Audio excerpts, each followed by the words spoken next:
Hi, Merch Money. We have Jonathan Cleator on today. Welcome. Nice to see all of y'all. Jonathan is my accountability partner. I've brought up accountability partners several times, talking about the benefits of having one. And I've mentioned you several times, but I don't think most of the people in the group have met you before. So thank you so much for being here.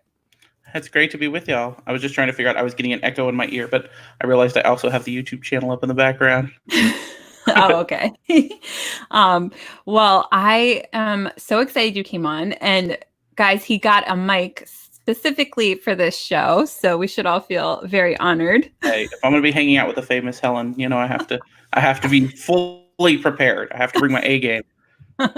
I'm hoping we can get him to start his own YouTube channel. So if you guys are watching this in the future, check the description. Hopefully there's a link to a YouTube channel. So far, you can't keep all that Lego knowledge to yourself. I mean, come on. The 4 other huge fans of Lego might be interested. Oh, that's right. I told you about my Stormtrooper, right? No. I'll have to send up a picture after the show, but I now have a 6-foot Lego Stormtrooper in my basement. So nice. All right, guys. Well, let's start from the beginning. Jonathan does FBA mainly, so it's not really merch related, but I also used to do FBA, and I met Jonathan at ASD. And anyway, so we're going to talk about accountability partners, the importance of a mastermind, importance of networking and going to conferences and things like that. But first, let's just do like a background on how I met you. I started FBA in like the very end of 2013, mainly started more seriously in 2014. And then I was in the green room, and which was a Facebook group and a YouTube channel that Steve Rakin did. And so I think you were in that group too, right? I was, yeah. I joined end of 2015. Q4 of 2015, yeah. Yeah. So then people were posting in the group about going to ASD, which is a big event in Vegas. And I hadn't really been thinking about going, but Jason Clark, who was in the group, he convinced me to go. So I went, and I only had like 2 weeks to prepare. Like it was like about to happen. And I'm like, sure, I'll go. So they did not think I would show up. I just showed up like with only 2 weeks notice, and met him, and then met you through that, and Jameson and all kinds of people. That was so fun. It was a good time. It really was. We were all new. All new. Somebody had started talking about accountability partners. I don't know how that happened. And I was like, oh, I don't have an accountability partner. And then you were like, I'll be your accountability partner. Well, Jason had and who was kind of the de facto leader of anything that happened in Vegas because he lives there. So he had created a bunch of accountability partner, and they kept pressuring me, and I didn't really want to do it. And I was like, well, if I'm going to do it, I'm going to choose the sweetest, kindest person I know. So there's Helen. I said I don't have an accountability partner right at the right time. So anyway, so we decided to become accountability partners. We got to talk about that trip. So the ASD conference was so fun. And then we decided to help Jason after he bought. Well, first, I believe that was the trip with the poker game as well, wasn't it? Or was that the next one? No, that was another time. That was the next where we played with the group in the hotel room. Oh, you're right. Okay, so we've played more than one poker game. So yes, the one with the hotel was at that trip. And after, there were like 8 of us, and by the time the game was over, it was just me and Helen. So at that point, it was fate that we were to come out on top. Exactly. It was solidified. We're definitely accountability partners. Got first and second place in the poker game. But then ASD is a whole bunch of vendors come from all over the world, but especially from China and everywhere. And you can find products for private label or resell or things like that. Everywhere. So you can. So one of the people in our group bought a booth. So after the event's over, you can buy booths because the vendors don't want to have to take back all their products. So he bought a booth and we helped him pack up everything. So now it's always this ongoing joke. Do you remember? Well, just to be clear, this was Jason's fault. This was not my fault. Jason decided that it would be cool to buy out an ASD booth that was mostly cosmetics. So he buys this massive booth. And we had all these friends there with us that just kept, not feeling well or being late for a flight or, So by the time it's all done, it's just me and Jason and Helen unloading this booth. And we must have packed for how many hours do you think we were out there? A while. It was a while. It was extensive. So we packed everything up, and then we realized that the van that we were using only had 2 seats. So Helen's like, I'll ride in the back. So Jason had poor Helen riding around in the back of this fully loaded van. So yeah, it was a good time. I was sitting on boxes in the back of the van, and right in front of the door it says, make sure there's no humans in the back of this truck. Something like about how illegal it was or something. And I was like looking at the disclaimer like as we're driving. Oh my God. Anyway, so that was our first hangout. And then we went to Hash House, which was pretty delicious. Oh, that was so good. Yes. Massive chicken and waffles. And if you ever get a chance to go to Vegas after all this virus stuff is over, make sure to check out Hash House at Go-Go. They have some massive portions. Yes. So anyway, I don't know if we should bring up this story. Why? We might as well. A lot of time, I think it was that trip, right? So I had just met these guys. We had that whole adventure unloading the truck. Jason takes us out to dinner to thank us. So we go to Hash House where everybody's joking around. Somehow one of the jokes offended me. And I start crying literally in a public place in front of 2 people I had never met before. I mean, I had met you guys that weekend, but never before that. So guys, when I say I used to have depression and used to not be able to control my emotions very well, here we go. Jonathan knows this. The problem with Helen was she did not realize how awesome she was, but we got her there over time. Isn't that right? Yes. So I think Jonathan probably almost never talked to me again after that day. So it was. I felt horrible. Are you kidding? I was like, wherever you start, you can always improve. Bring it back.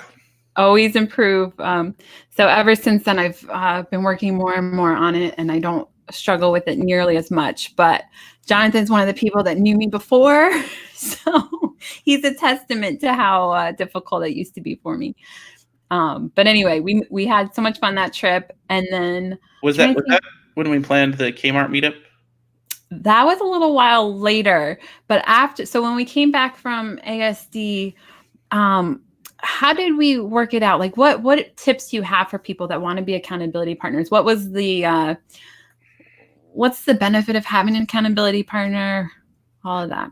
I think the accountability partner thing is very different for very different people. Certainly some people really enjoy, like some of the other folks that we were in the green room with, who they wanted someone to check in every day. They wanted to have written goals. They would go up each year and write out all their goals for the first of the year. And I wasn't really that person. I'm kind of more like, first of all, the motivation doesn't ever come from an accountability partner. You have to have the motivation, and then somebody can push you to help you. But you have to be a motivated person to begin with. So the reason that I really liked Helen is that, we could check in with each other. We would message each other and say, how's it going? But, she wound up pursuing something very different than I did. And, we were still able to, just to support each other. And we didn't have to follow a particular plan or, watch a lot of Gary Vee videos, which some people absolutely love. But for us, it was just a very laid back, we would check in with each other periodically. I would say that's probably accurate I can describe it. Yeah, I think it could be very different for different people. For me, I think that I do tend to go more towards goals and things like that. But I think at the time I was very laid back because I didn't know what to really do with FBA. Like, you were already much more successful than me. So it was like, I was more just like a sponge learning from you. So I wasn't really like, you weren't famous yet. Yeah. I wasn't famous yet. I wasn't trying to pressure you to do anything because I was mostly learning from you. So I think that's probably why I came across as so laid back. But you're saying this whole last 4 or 5 years has been a lie, Helen? Are you not laid back? Are you going to call me at 5 a.m. tomorrow and be like, listen, John, I want to see some shipment stats? Well, you can see in the group now I do like morning routines. I post like I do wake up at 5. I do see it. I literally do. And I think that's kind of what made it work for us is we were able to adapt to each other's styles, you know? Mm-hmm. Different things work and motivate different people in different ways. Yeah. I was able to just be to learn from you because I tell people a lot, like sometimes when you start a new business or you become an entrepreneur, you don't really know exactly what it takes or exactly what steps to really do. So I know that when I first met you guys, I was doing way less than I really needed to do.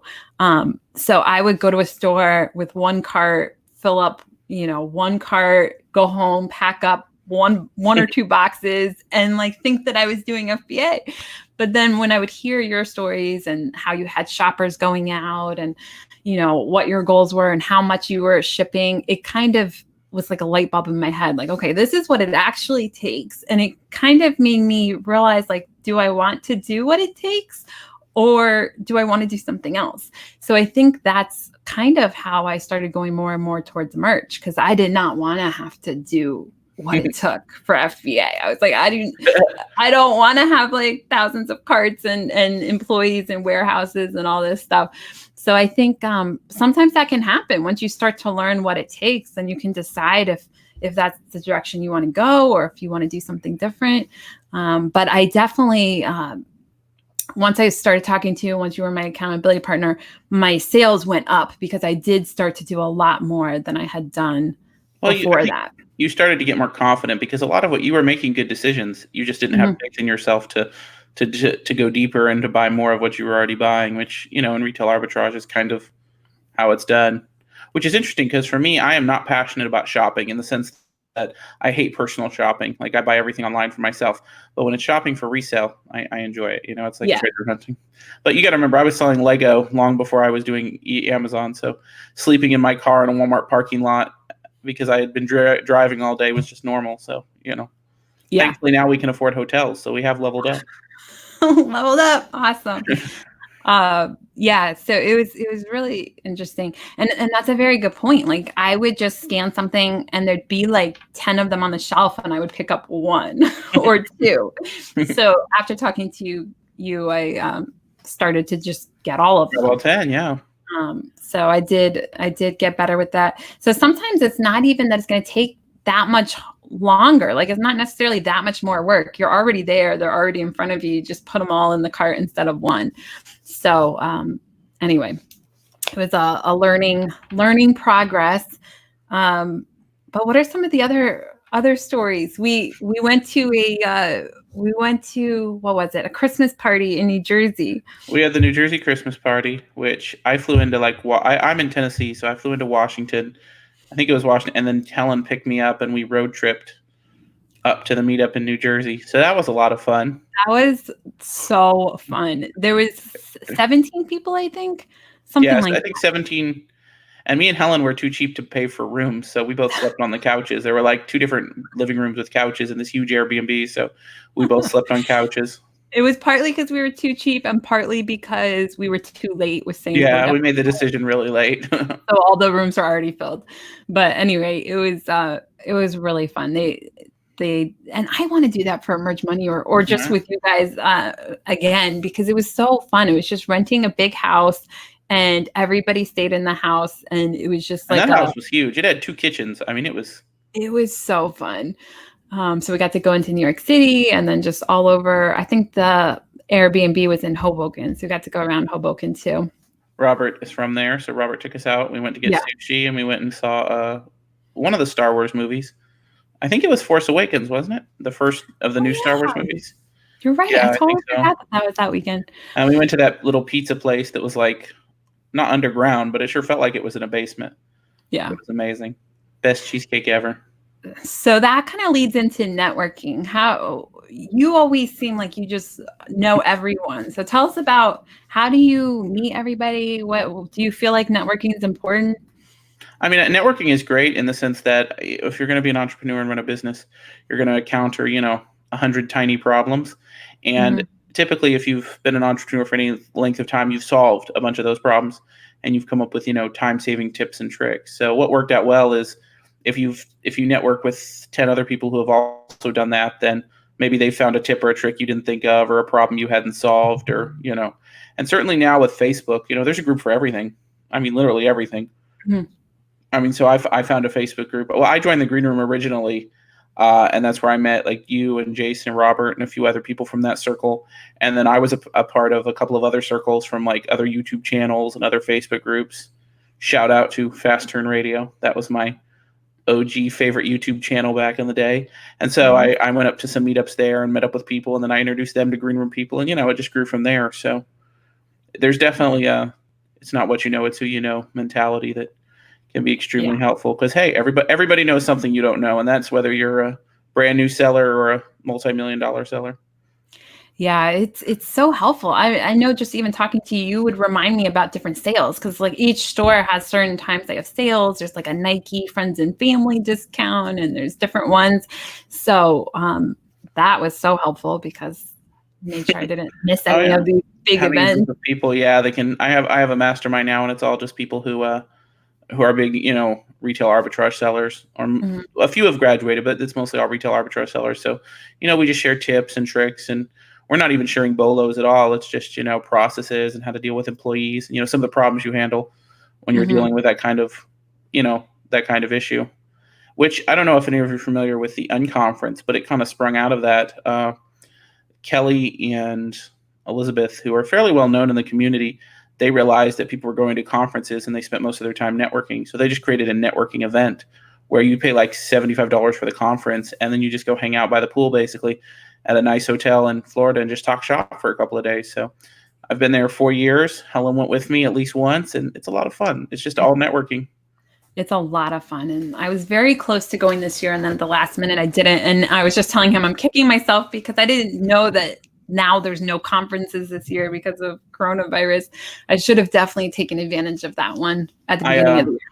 I took my wife to Morimoto's, and I was telling her about the time you and I went there. Morimoto's is so good. You remember? Yeah. That place was, it's a, what would you call it? I guess a Chinese restaurant in Disney Springs. Yeah, I can't remember exactly, but yeah, it's just such a fun conference because it's, I met so many people. I met just people doing private label, people doing merch. Oh, at that conference, that was how merch, one of the catalysts to Merch Money, because at the conference, I was so used to just learning things from other people. I wasn't used to people coming up to me and asking questions. And that was the first conference where people came up to me all You were the merch superstar. Yeah. I remember I'm sitting by the hotel and I look over and you have a group of people around you. And that's when I knew that, I had lost you. You had grown beyond me, but I'm glad you spread your wings. We were so used to everybody asking Jonathan questions, and all of a sudden he's like, what's going on? Why is everyone asking Helen? It was so funny. But yeah, like I always knew you had it in you. I'm just saying. That was when was that? Beginning of February, I guess? 2018. Yeah, 2018. That was also around the time that do you remember when we went to ASD and I picked up, we had that suite together where I brought one of my employees, you and me and Karen all stayed in the. Yes. And you wouldn't let me log on to my Amazon. I wouldn't let her log into her Amazon account in my hotel room because I was like, we can't risk it. It's too risky. And I thought he was joking. And then I realized he was serious. And then I realized like, it really is a problem. Like you really do have to be careful about stuff like that. But yeah, that was a fun ASD trip too. How is Karen doing? Is she still working? She's holed up at home right now, as you can imagine. But yeah, she still works for me. She still shops for me. We're going on, I guess, about 5 years together now. So awesome. Yeah, that trip was a lot of fun for sure. Awesome. Yeah. So Unconference was great. ASD. You always went to the Green Room conferences. Do they still have those? I don't know that there'll be one this year for obvious reasons, but yeah, every year since prior to this year, I think there have been 5 and I've been to the last 4. So. Wow. Yeah. Yeah. And then, so conferences are one way, YouTube and Facebook groups and little meetups. I think that's one of the reasons why I did so many meetups last year. It's just because I had so much fun going to the different meetups. It's fun to talk to like-minded people. Yeah. It really is. And then the other thing that you do is mastermind groups. You did a whole group for Nike, right? Well, what happened was when the Nike restrictions went down in 2016, Mhm. basically, I don't know how familiar your audience is with like parent-child listings, but essentially when you have a listing on Amazon, like a shoe, if you have a Nike Revolution, each color is a child. So Nike Revolution is the parent, and then each color and size is a separate ASIN, which is the child. So what you see a lot of times is you see a lot of the Nike restrictions. They sent out an email for every single parent and every single child. So basically, all of us started getting emails like crazy saying Nike was restricted, and we were panicking because if you sell Nike and you get 60 emails saying Nike's restricted, you're like, well, this is the end, you know? So a group of us got together and we formed a spreadsheet and we put it all in. And what we realized is only a couple parents had gotten restricted, but they sent an email for every single child. So you had people that would get 60 emails and only have 2 different types of shoes. So out of that, we just kept discussing and we kind of just built from there. Yeah, but I know, like, I had talked to a few of the people in that group at the Conference, and they all just loved it. And I think you had a whole dinner with them that I went to. I'm pretty sure you did. We invited you to our special. I'm trying to remember how we had set up. We all got together for some sort of get together, and I brought you as my guest. Yeah. Oh, that's how I met Michelle Wentworth.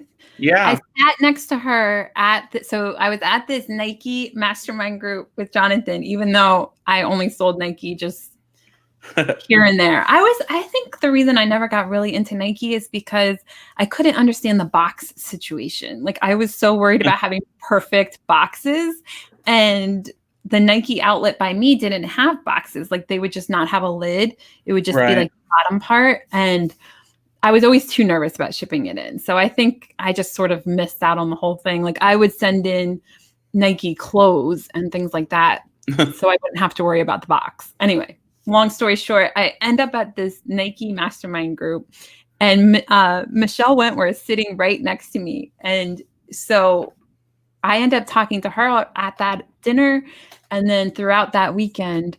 And then a month or 2 later, I decided to start Merch Money, and I messaged her to see if she would do it with me. So that's how I met Michelle.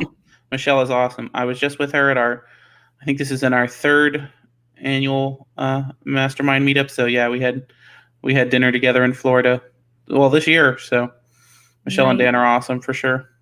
So what's the benefit of having a mastermind group?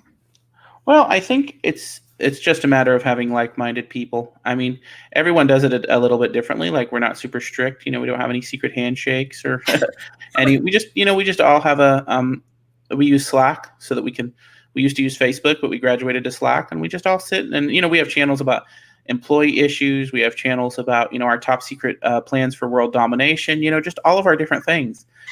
We have ones that are just for fun, and we just kind of. We compare issues, like I might post in there, hey, I'm having issues with this particular software. What does everyone else use? Or has anyone looked at this? Right now, a lot of resellers, a lot of business owners are dealing with, all these various stimulus plans out of the federal government, just whatever happens to be the current issue.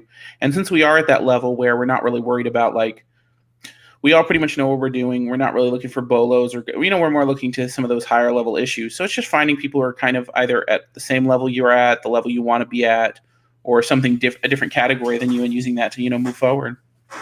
Yeah, I really, again, you taught me that too, because I never really thought about being in a mastermind group until I went to that event. And then I was like, this is a good idea. So masterminds are so helpful because you're right. I mean, so many things come up. You can't possibly know everything. And somebody else, like, if you're all in it at the same time, somebody's going to figure out the solution faster. So, if Nike changes something, somebody in the mastermind group is going to figure out a workaround. So, and then it helps everybody else. So, did you start that group, or how did that happen? I think that I founded it in the sense that I'm the one who originally got everyone together on that spreadsheet. Mm-hmm. Certainly, that we've all kind of worked together to grow it, but I guess I don't know. I probably originally put us all in one group, and then somebody else created a Facebook chat, and then somebody else created Slack, and we just built from there. So I could be like, yes, I created and founded it, and I suppose I technically did. But yeah, we kind of all just, we I all make assume decisions people together. found out about it from you, but then I asked the question because I was like, maybe he didn't start it. I don't know. I think I got everybody together. So in that way I did, yes. But I'm not, obviously there's a lot of really strong, impressive people in there that, have helped me carry it forward. So. Yeah. So tell me about what's changed. Like, first of all, how do you stay motivated? So you've been doing FBA for what, over 5 years? Yeah, well, I did books in 2014, just like one shipment, just to learn the process. And then I've done FBA since 2015. So for me, and I think that's when it comes to motivation, motivation kind of comes from within.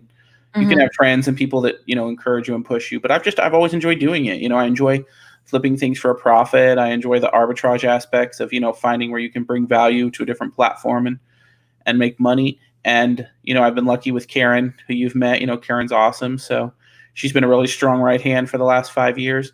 And, we've just been building, from there. And I think to some level, I know the retail arbitrage model will not last forever, but I plan to enjoy it and do it for as long as I can. And, Amazon evolves. Amazon gets harder. The margins get thinner. It gets more competitive. I'm sure you see that in merch too, and it gets more and more competitive, So, and that's a lot of the reason when you started focusing on merch, that I chose not to, because I feel like if you're going to do something, whether it's you doing merch or me doing RA, you really have to go all into it, because it is very competitive. It is very challenging, and you need to give it 100%. I don't want to say you're going to lose, because I know people who do a couple of things well, but certainly you need to put a lot of your focus on a couple of categories to do them well. I think we think similarly in certain things. It's so we just chose different categories. We forgot how we both were homeschooled. That's true. I have never been to a public school, so I was 100% homeschooled. I was homeschooled until technically I went to a school in 8th grade, but only the first half of the year. And then my dad's job changed and we had to move to New Jersey. That was the worst thing ever, to finally go to school and then have to leave the school and go back to being homeschooled. Anyway, and then I went to 9th grade to 12th grade. I went to school. And that is another story too, that one year, that same time of that New Jersey trip, since my flight out was a couple of days after we ended the meetup. So me and Jason Clark went out and stayed at Helen's parents' house. So that's right. We forgot to say that too. I got to sleep in. I'm not sure that it was your old bedroom, but it was one of your brothers or sister's old bedrooms. So that was interesting. Yeah. So I'm the oldest of 8 kids, and the house that I grew up in New Jersey has 7 bedrooms. So it was like this series of small rooms all in a row. So it looked like a dormitory, and there's like bathrooms on either end. So he ended up in a room with 2 twin-size beds. Me and Jason were together. That was. And then when I went in to take a shower, it was this interesting shower because it was like the roof was like slanted. I had never seen it, and someone like created that shower rod. It was pretty cool. It was a whole nother funny story. We have so many funny stories. That house is like, what do you call those? Cape Cods, I guess, where it has like the slanted roof, and so all the rooms were in a row because it was like the higher end of the roof. I don't know how to explain it, but whatever. No, go ahead. I was just going to say, so the bathroom ended up being in a part of the house where it had the slanted roof. I think the best part of that visit, other than meeting Helen's parents and, getting all the background embarrassing stories, was I came down for the next morning, and me and Jason were going to leave. And Helen's dad is in the kitchen. He's like, "John, what do you want for breakfast?" And me and Jason were planning on getting something. So I'm like, "I'm good." And he's like, "Well, have a granola bar." And I was like, "Okay, I can have a granola bar." And then he's like, "A granola bar is not enough food, John." And now I don't know if you're looking at me on camera right now, even just seeing my face, it's very obvious that I'm a very large gentleman. So, I mean, there's no fear of me starving. I have never had someone name off that many menu options. That guy offered me everything he had in the house. He was like, "Do you want Pop-Tarts? Do you want oatmeal? Do you want cereal?" And I was just like, "How much food do you have?" It was so incredibly nice and so incredibly generous and impressive. I mean, I honestly think if I had been like, "I need, lamb with perhaps, a side of such and such vegetable," he probably would have whipped it up right there. It was incredibly generous. Helen, you see where Helen gets it. She has really great parents, and they are incredibly nice. And I finally assured him that the granola bar would be fine. I would not starve, but it took turning down a lot of options, more than the average restaurant. Yeah, you can see how nice my parents were. And I remember after that, Jonathan was like, I can't believe your parents let two strange guys off the internet into their house. It was pretty funny. I'm like, oh, well, they trust me. So anyway. Well, I think your little sister still lives there, right? Yes, she's a senior this year. I feel so bad for all the seniors out there. It's so hard with the coronavirus to not be able to be at school and missing graduation and prom and all that. So I feel so bad for her. My oldest stepdaughter is a senior as well, so she may be watching right now. I don't know, but she's going through this as well. But yeah, it was pretty funny because you've got these two strange men just hauling all their suitcases into your house, and your little sister's like looking around the corner, like, what's going on? What is happening? It was funny. Yeah. Oh gosh, so many stories. Was that it after that we decided to meet up at that Kmart? Do you remember that? Oh, that's right. So Jonathan does these whole like shopping trips across the country. And one of them happened to go through Virginia. So he's thinking like, oh, Helen lives in Virginia, it must be close. But Virginia is such a big state that it was like several hours for me. But I still went. It was this like Kmart in the middle of nowhere, right? Yeah, it was. Where was it? Was it Virginia? I think it was Virginia. It was Virginia, but it was like some town I never heard of in Virginia. Like it was far from me. It was middle of nowhere. Yeah, it was like 5 or 6 hours from me, and I think 3 or 4 hours from you, wasn't it? It was a distance for both of us. So it was a Kmart that was going out of business. So we meet up there, and Helen was still doing FBA then, so we were buying the most random stuff. I mean, we bought like chocolate, like jumbo Reese's peanut butter cups to sell, and calendars, and I mean, we bought all kinds of random things. He always likes to buy Legos, and so I was trying to learn like how to get how he does it, because every time I scan Legos, it just feels like there's no profit in it. Like I couldn't quite figure. I never did. Even being an accountability partner with Lego Kingpin, I never quite figured out how to make money off Legos. But anyway, so he ended up finding a few Legos to get at that Kmart. But I was just like, fine, I'll just show you what I do. So we go down the candy aisle, because candy you make a bigger profit off each one, but I guess it's probably smaller dollar amount.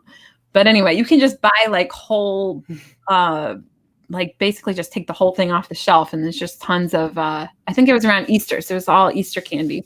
Yeah, or Valentine's candy. I don't remember. I don't remember. I just remember there being a lot of it might have been before Christmas, because I don't remember. I just remember a lot of the jumbo candy. Yeah, still being there. We got a lot of candy at that one. And then I told him I would sell calendars, because I liked getting things that were small and you could fit so many in a box. So calendars were easy because they're just like, thin, so many fit in a box. So we both bought different stuff, but that trip we both tried to buy what the other person bought, tried to learn new categories.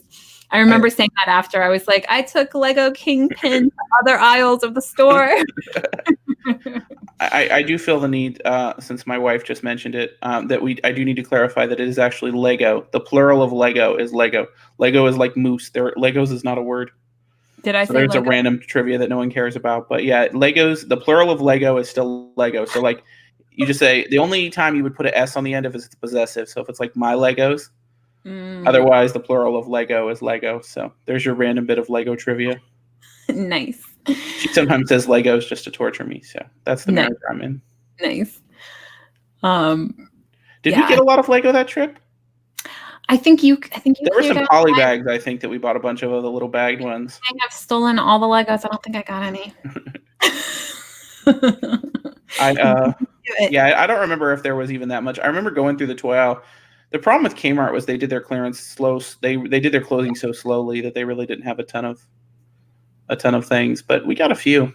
Plus, they would bump up the prices, so the clearance really wouldn't be that much. Yeah, stuff that was perpetually on clearance would suddenly be full price. Yes, exactly. So, all right, what else? I'm trying to think. I feel like there's a million more stories, but I was trying to think of ways to provide value to the audience. This is not just you and me catching up. This is just, I know. But is most of your audience full-time merch? I think we've got a mixture. I think most of the full-time people do a lot of different things. So it's not just merch. It's print on demand is such a big category. I mean, they do KP and sell on Etsy, and a lot of people also do FBA or do some other type of business as well. So we got a big range of people in here. Some people do Shopify, some people do Facebook ads, and things like that. But I think I do think there's a lot of value, and I think you're very good at meeting people and everything from accountability partners to masterminds to going to conferences. Is there any other conferences you go to? Do you still go to? I have not recently. The challenge with conferences, and I would say depending on how new you are, you would get more value at them. But when you go to a conference, they're trying to put a speech together that's basically a soundbite. So you're kind of getting a high level overview of what everyone does. Probably the most in-depth, well-done conference that I've personally been into is Resonate in Atlanta. Resonate is really well done. He brings in, definitely the best of the best as far as those particular fields.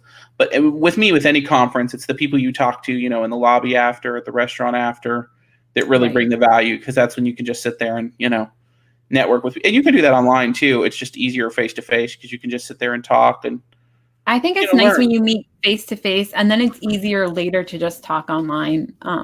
But it's like, I don't know, you feel like you know the person better if you've at least met them once in person. Exactly. And then face to face is just easier, I think. Mm-hmm. Have you done merch money type meetups or? Yes, I did a lot this year. Obviously not, but actually, I think we did one this year in January. We did one in Columbus. But last year, I think I did 12 or 13 of them. Like, we did a lot of meetups last year.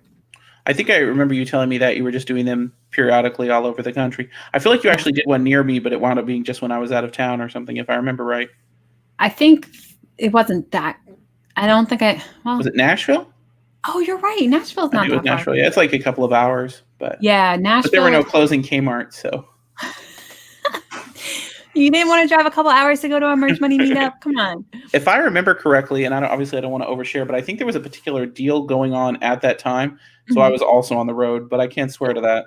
I think so too. I think last year what I did is just anywhere I had a meetup. So I was in Nashville because it was my sister's bachelorette party. So I was like, okay, meet up. And then I was in Columbus because a different sister was graduating. And then, any city I would just plan a meetup around that city. So it was a lot of fun. Going all over the country. Well, which I have gone all over the country just shopping. So, I know more about rural Walmarts in Mississippi than most people do. So there's that.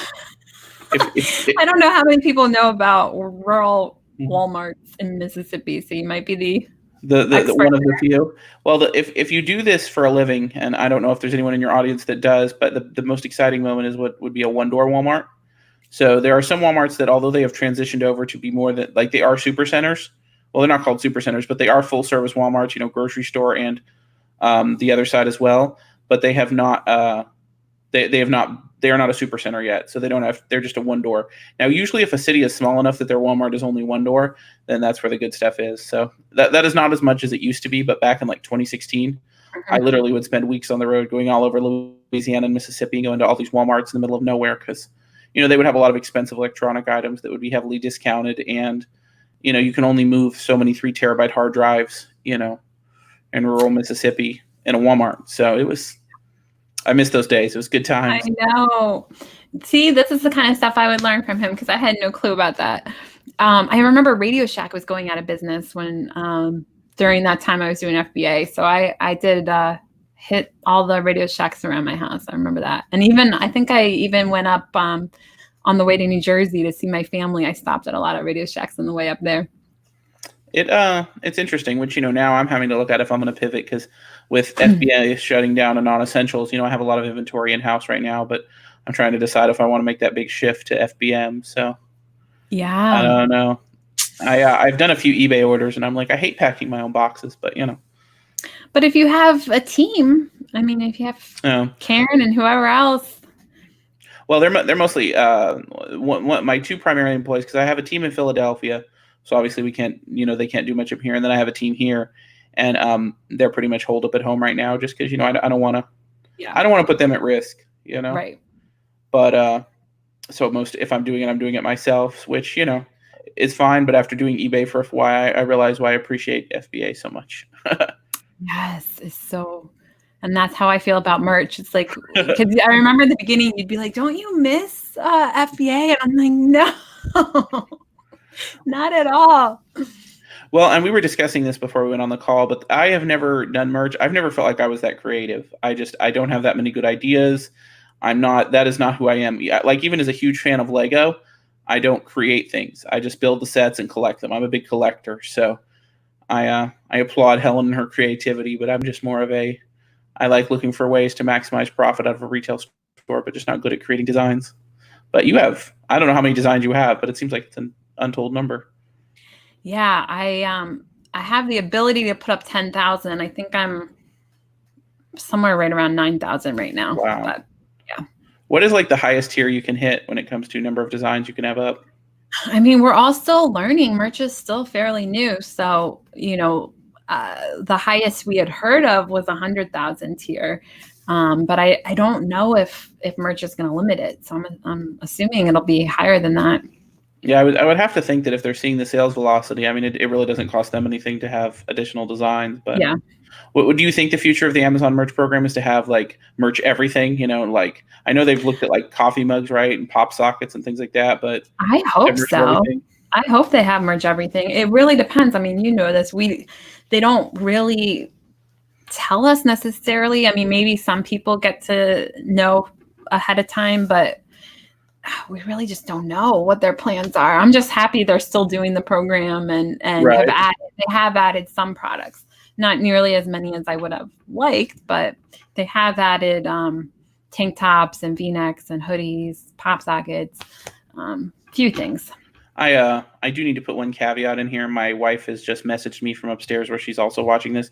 I did not pack the eBay orders myself. She packed many of them. She helped me pack them, and I really appreciate her and her helping me pack those eBay orders. So. That's true. You got the kids to help you. What are you complaining about? You got a whole work crew there. Well, the kids are going nocturnal on me. They keep sleeping more during the day and staying up more at night. So I don't know. Henry does that too. I don't know. I found myself, speaking of when Jonathan met me, I was really still in the middle of depression. I've gotten a lot better, but I found myself towards the beginning of this whole pandemic starting to fall back into it.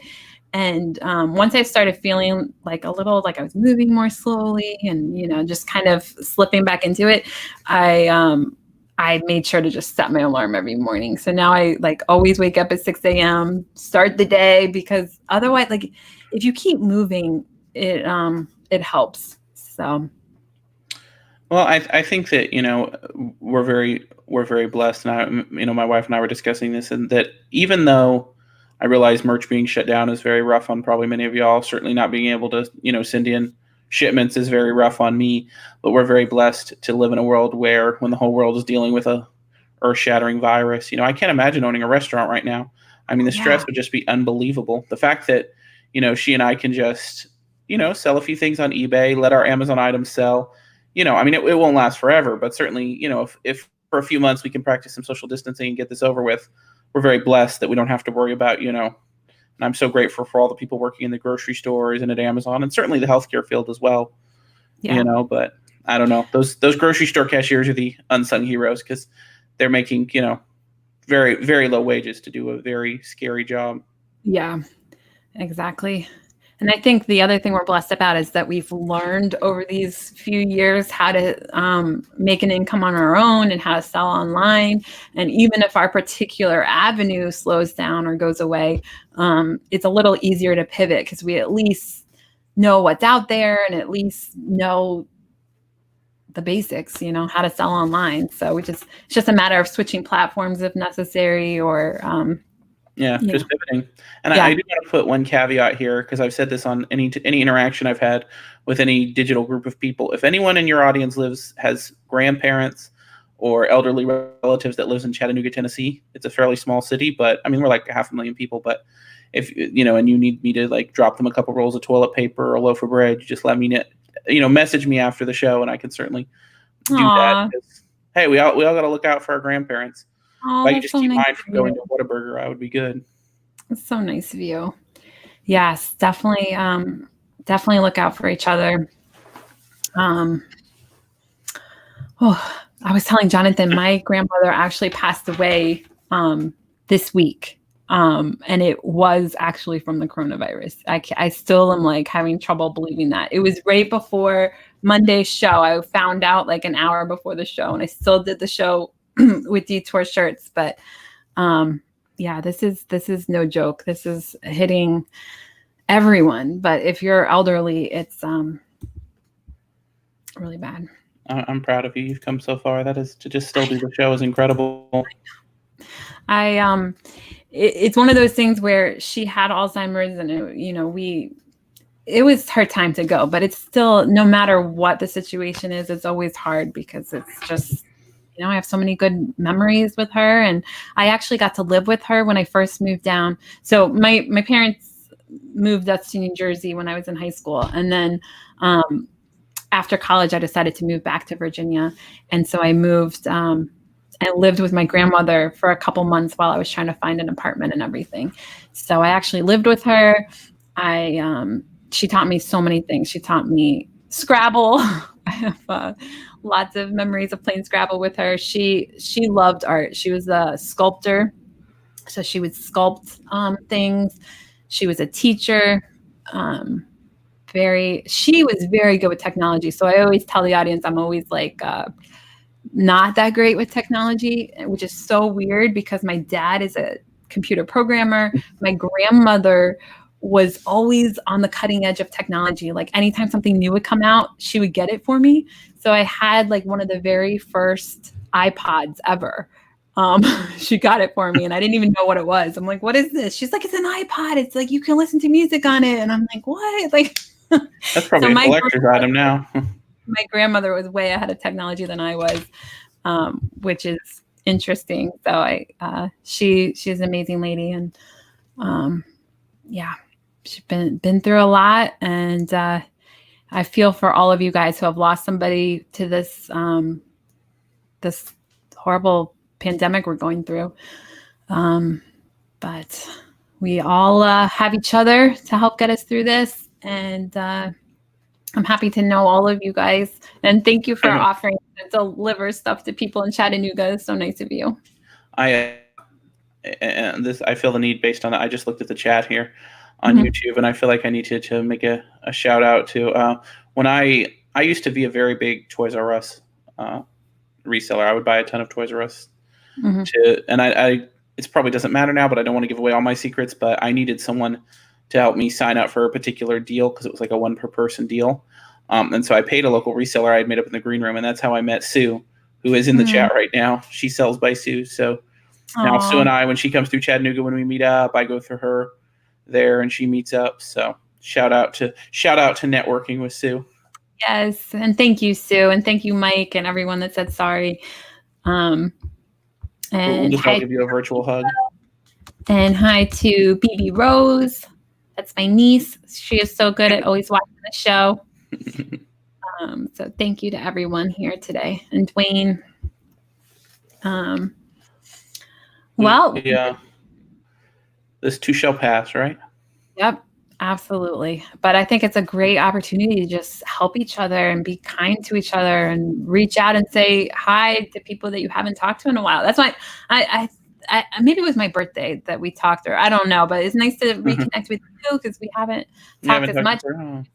So it's nice to touch base. Just, I think all of us should do that. Reach out to people that you haven't talked to in a while, and everybody could use a friend right now.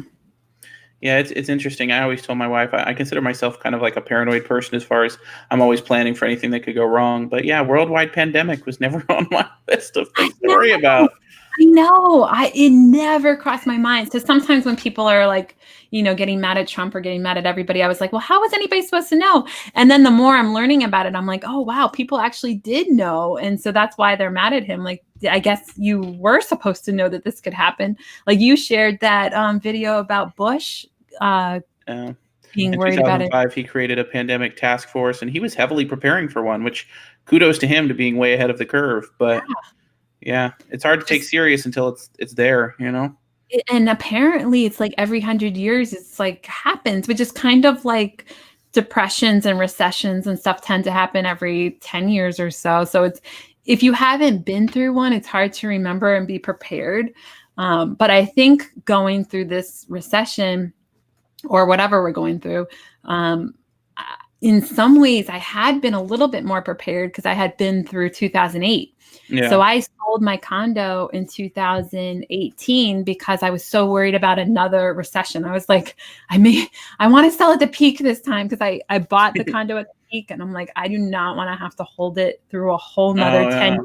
No, for sure. So I sold it. I mean, I probably could have waited another year, but I sold it at the peak because I was like, I don't want to have. So I kind of, in a way, like going through the 2008 recession prepared me for this.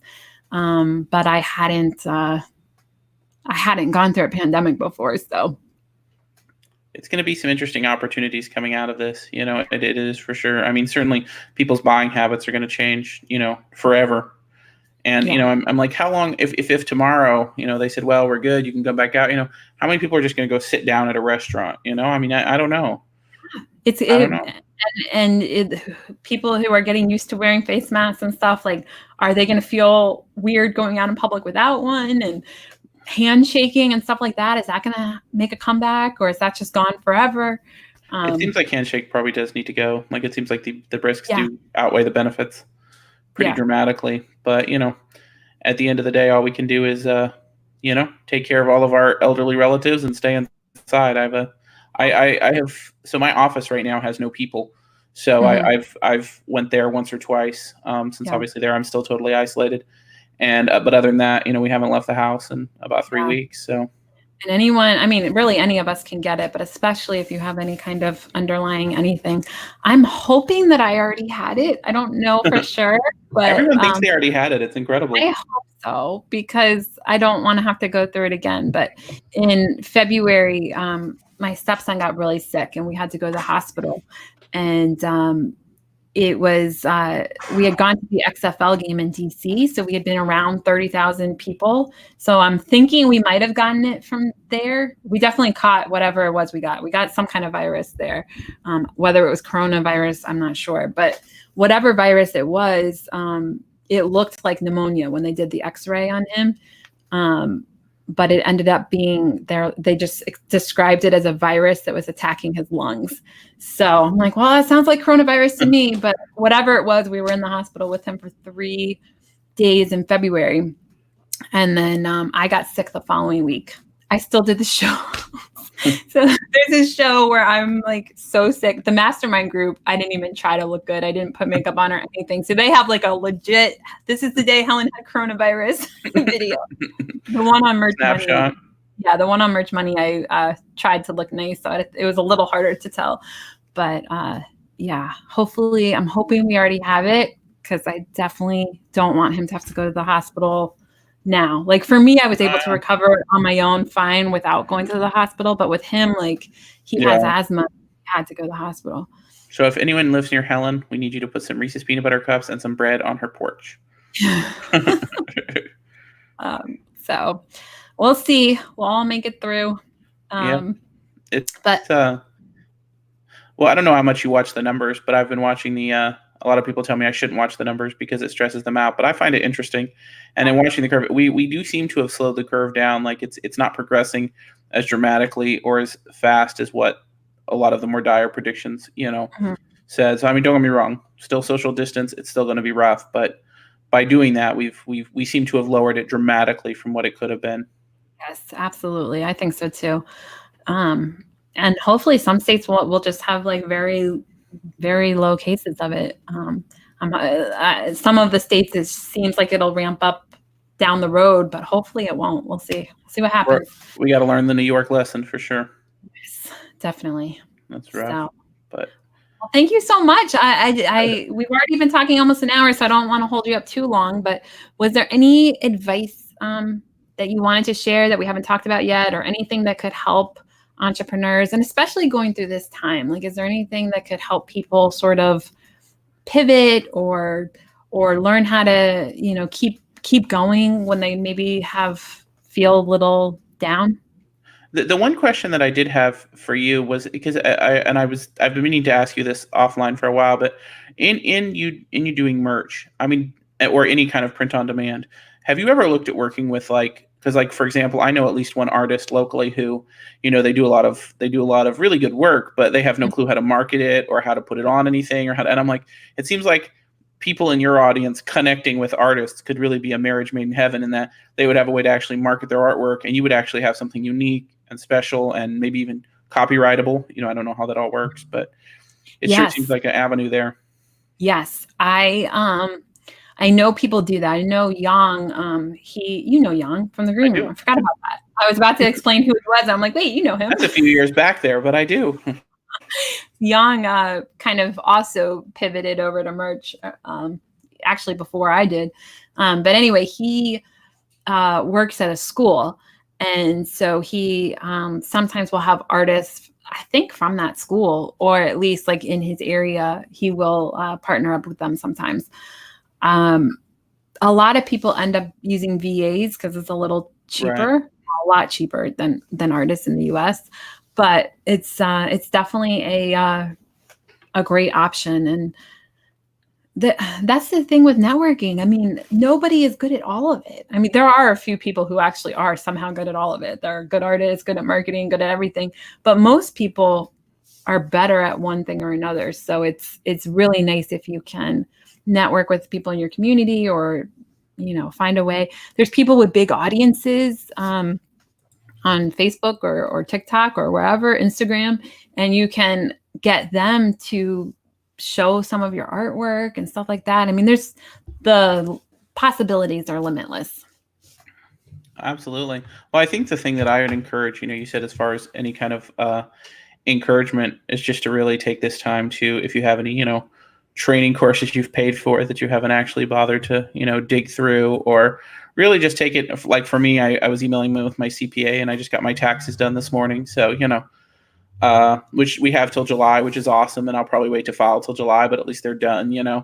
Really just see this as a time to get caught up on all the things that you otherwise would probably not do or would do poorly.